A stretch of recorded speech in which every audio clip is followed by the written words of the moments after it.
Hey, what's up guys? Bangalore daily লাইফে আপনাদের স্বাগত। সবাইকে আমার তরফ থেকে গুড মর্নিং, নমস্কার। আপনারা কেমন আছেন সবাই? আশা করি ভালো আছেন। আর না ভালো থাকলেও আমার কিছু করার নেই, কারণ যার যার ভালো থাকা সবার নিজের কাছে। এখন আমার ব্রেকফাস্ট করার সময় হয়ে গেছে আমার 3টে। তো আমরা এখন যাবো ব্রেকফাস্ট করতে। তো আমি থার্ড ফ্লোরে থাকি, তো এখন আমাদের যেতে হবে ফার্স্ট ফ্লোরে, সেখানে খাবার বানাই। তো আজকে ওয়েডনেসডে, তো আজকে শায়দ ধোসার চাটনি সাম্বার কিছু বানিয়েছে।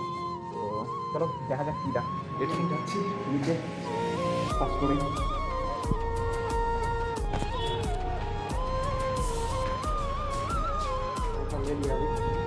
ধোসা নিয়ে নিয়েছি, ধোসা লেকে আ গেয়া, ধোসা নিয়ে চলে আসছি আমি।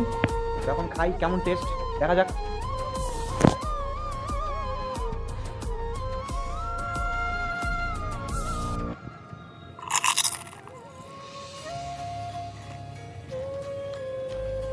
Good.